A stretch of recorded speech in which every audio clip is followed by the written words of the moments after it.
semuanya, salam kenal. Namaku Marisha Jasmine Farnisa dari Mandua Surakarta. Nah, di sini aku ingin mereview buku nih, salah satu author kesayangan kita di era Gen Z zaman sekarang ini. Mau tahu nggak siapa namanya? Namanya Nadifa Adiasana atau yang disebut Sana atau nama penanya bisa dipanggil Rintik Seduh. Nah, ternyata Sana sudah mulai menyukai menulis di bangku SMA. Bermula dia menulis sajak dan prosa di blogspot. Lalu setelah itu dia iseng mempublikasikan buku GTR ini di suatu media platform buku yaitu Wattpad. Dan ternyata boom, banyak banget orang yang membaca buku ini. Yang sebagai penulisnya aja waktu itu aku baca dia kaget melihat ternyata banyak orang yang antusias dengan buku ini. Nah, setelah itu ternyata ada editor yang melirik buku ini sehingga dijadikan film, yaitu sebagai film Gies dan An, dan sudah terpublis pada tahun 2021 waktu saat kita zaman Covid. Nah, oke, sebelum kita membahas bukunya ini, aku masih tahu nih, buku Gies dan An ini dia tuh ada 2 seri untuk yang lama, dan untuk yang baru dia ada 3 seri. Nah, untuk buku yang lama itu dia ada gambar. Ini yang Gies An yang pertama, yang untuk yang kedua dia bergambar An. Yang di sini ceweknya dan dia warna pink. Lalu kalau yang untuk seri terbarunya Gies dan An juga dia ada 3 seri, 1, 2, 3 dan itu berwarna lain-lain. Pokoknya seingatku ada yang warna hijau, oranye dan satunya pokoknya hijau. Dan terakhir itu ada buku rahasia Gies. Di balik bukunya ini semua untuk menjawab semua hal yang kalian tanyakan di buku ini, kenapa dia begini, kenapa dia begitu, karena semuanya kita bisa baca di buku Gies dan An. Dan untuk yang seri lamanya mungkin udah jarang orang yang membeli, tapi untuk yang seri barunya udah ada tersedia di Gramet. Nah, daripada kita lama-lama, ayo kita langsung bahas buku ini aja. Nah, di buku ini dimulai dari cerita Gies dan An. Gies sebagai Gaza Cahyadi dan An sebagai Kiana Manda. Mereka bertemu di sebuah acara pentas seni di sekolah An, yang pada saat itu An masih kelas 2 SMP. Dan Gies sebagai senior SMA-nya. Ternyata Gies dan An mempunyai sama kesamaan, yaitu mereka sama-sama tidak menyukai keramaian. Setahun kemudian, pentas seni terakhir di sekolah angkatan An kan berakhir. Akan pun tiba.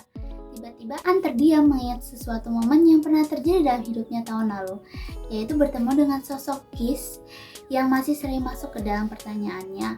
Masih hidupkah dia? Masih adakah dia sekarang? Apakah dia masih ingat denganku? Begitupun pertanyaan di dalam pikirannya An. An terus mencari selama pensi dimulai. Terlihat rombongan teman-teman Gies datang ke sekolah An, tetapi tidak ada sosok yang dia cari. Akhirnya dia menunggu dengan sangat lama. Akhirnya sebelum pensi selesai, An meninggalkan sekolah karena merasa bosan.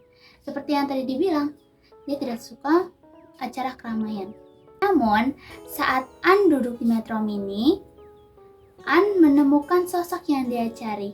Yup, Gies orangnya. Akhirnya mereka pun duduk bersama dan mengobrol, memulai percakapannya kembali setelah setahun akhir lamanya. Namun, hubungan antara Gies dan An ini mengalami pasang surut nih seperti ombak. Mulai dari masa terpisahnya jarak, hingga misteri yang membuat Gies seringkali menghilang. Hal tersebut membuat An selalu bertanya-tanya, mengapa Gies seperti ini? Hingga suatu ketika, Gies dan An harus menempuh jalannya masing-masing, sambil harus melakukan hubungannya yang jarak jauh. Namun, hubungan tersebut tetap tidak berhasil, karena An harus menempuh pendidikannya dan Gies juga harus menempuh pendidikannya. Karena juga An harus berpamitan kepada Gies karena ingin berkuliah di Berlin dan An ingin melanjutkan pendidikannya di Jogja. Pada hari ulang tahunnya ke-16, Gies memberikan hadiah kepada An. Namun An tidak ingin membukanya karena An ingin membukanya bersama Gies. Tetapi lagi-lagi Gies menghilang dan tidak memberikan kabar. An pun bingung. Apakah Gies begitu sibuknya sehingga tidak bisa memberikan kabar, atau An membuat salah kepada Gies sehingga Gies menghindari dan menjauhinya. Tetapi Di sisi lain, Gis mempunyai seseorang yang selalu di sisinya dan selalu menemaninya, yaitu yang bernama Bayu. Sayangnya hubungan mereka sangat-sangat tidak bisa, karena mereka tidak direstui oleh ibundanya.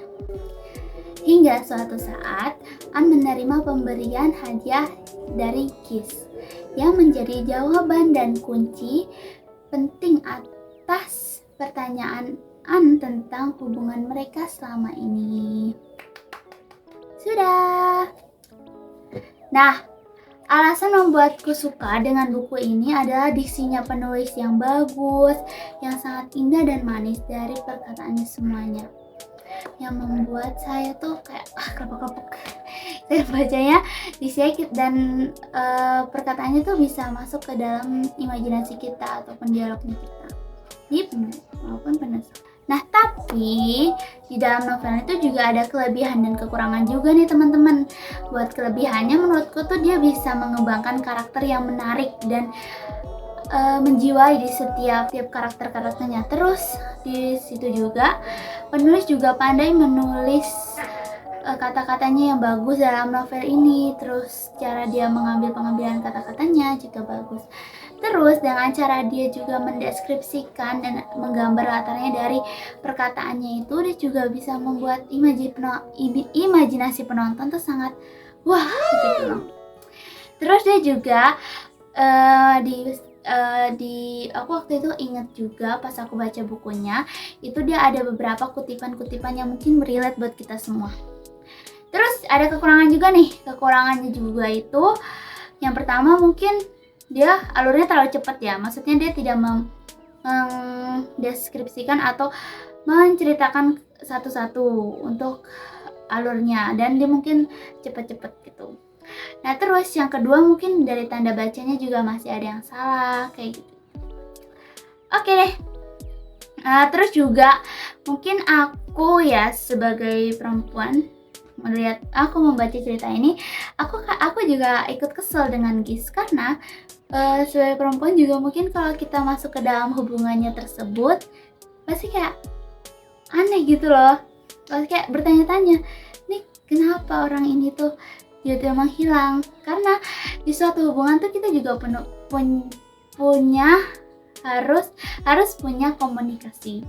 Tetapi di sini tuh Anu dibuat bingung oleh Gis, karena Gis tiba-tiba menghilang, tiba-tiba muncul. Jadi kayak mungkin bagi kaum kita yang perempuan tidak relate gitu ya, kayak kita membutuhkan kabar dari seseorang yang menjalani hubungannya. Oke deh, segitu aja dari saya. Mohon maaf jika ada perkataan atau masih ada kata-kata yang salah, mohon dimaafkan. Terima kasih. Assalamualaikum warahmatullahi wabarakatuh. Dadah.